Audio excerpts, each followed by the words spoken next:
KL Rahul, Rishabh Pant, Shreyas Iyer, Jos Buttler या विराट कोहली, इन 5 में कौन बनेगा आरसीबी का नया कैप्टन? Hello, good evening. आप देख रहे हैं क्रिक न्यूज 6। ये सवाल इसलिए उठने लगा है क्योंकि आरसीबी ने अपने कप्तान फाफ डु प्लेसी को रिटेन नहीं किया है। जिन 5 खिलाड़ियों के नाम हमने लिए, KL Rahul, Rishabh, Shreyas Iyer, Jos Buttler और विराट कोहली, ये माना जा रहा है कि इन्हीं 5 खिलाड़ियों में से कोई एक है जो 2025 में आरसीबी की कप्तानी करता नजर आएगा। हालांकि ये कहानी विराट कोहली से शुरू हुई है। कोहली जो कि आरसीबी का 18 साल से हिस्सा रहे हैं और ये माना गया था कि विराट कोहली आरसीबी की कप्तानी नहीं करेंगे, लेकिन फिर इस साल फिर से खबरें आनी शुरू हो गई कि विराट कोहली हो सकता है कि 2025 में आरसीबी की कमान संभाले। लेकिन फिर आरसीबी के जो प्रमुख लोग हैं उन्होंने ये कहा कि अभी तक ये फाइनलाइज नहीं हुआ है। ऊपर से विराट टी20 क्रिकेट से संन्यास ले चुके हैं। क्या विराट दोबारा से जिम्मेवारी लेना चाहेंगे?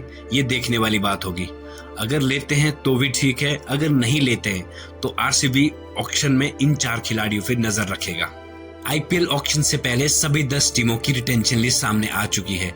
कई टीमों ने अपने कप्तान को रिलीज कर दिया है, जैसे केकेआर ने अय्यर को रिलीज किया, दिल्ली ने ऋषभ को रिलीज किया, रॉयल चैलेंजर बेंगलोर ने फाफ डु प्लेसी को रिलीज किया, वहीं एलएसजी ने केएल राहुल को रिलीज किया। ऐसी और भी कई टीमें हैं जिन्होंने रिलीज किया है। कई टीमों को कप्तान की जरूरत है। रिपोर्ट ये आ रही है कि विराट कोहली नहीं, किसी दूसरे खिलाड़ी को मेगा ऑक्शन में आरसीबी टारगेट कर सकती है। अब सवाल यह है कि आरसीबी जिसे भी लाएगी क्या उसे कैप्टन बनाएगी? चांस तो है, जैसे केएल राहुल की बातें कुछ दिन पहले चल रही थी कि केएल राहुल आरसीबी में एंट्री मार सकते हैं। केएल राहुल पिछले 3 सालों में लखनऊ सुपर जायंट्स की कप्तानी कर रहे थे। पिछले 2 सीजन उनके अच्छे रहे थे, लेकिन लास्ट ईयर आईपीएल बहुत ही खराब गया था, जिसके बाद एलएसजी को छोड़ना पड़ा और केएल राहुल और एलएसजी के रास्ते अलग अलग हो गए। जब एलएसजी की रिटेंशन लिस्ट सामने आई तो ये साफ हो गया कि एलएसजी केएल राहुल को रिटेन नहीं कर रही है। एलएसजी से रिलीज होने के बाद केएल राहुल को लेकर चर्चाएं हुई कि उन्हें आरसीबी टारगेट कर सकती है, क्योंकि दिनेश कार्तिक के संन्यास के बाद आरसीबी को एक ऐसा प्लेयर चाहिए था जो विकेट कीपिंग के साथ साथ एक अच्छे बल्लेबाजी भी कर सके, और राहुल जो कि बेंगलोर के लोकल बॉय भी है।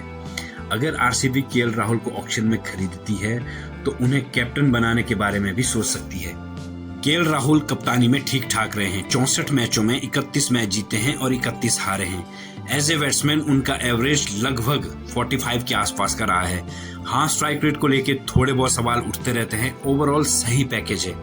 और जो दूसरी बड़ी कहानी है वो है ऋषभ पंत की।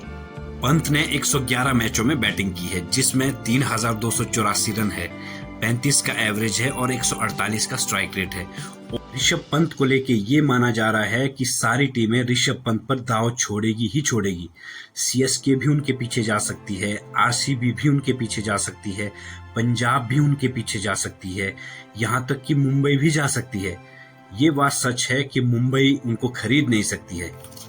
अगेन, दिनेश कार्तिक के संन्यास के बाद आरसीबी को विकेट कीपर चाहिए और ऋषभ पंत एक बेस्ट चॉइस हो सकती है। वो कप्तानी भी कर सकते हैं और अच्छी विकेट कीपिंग भी कर सकते हैं।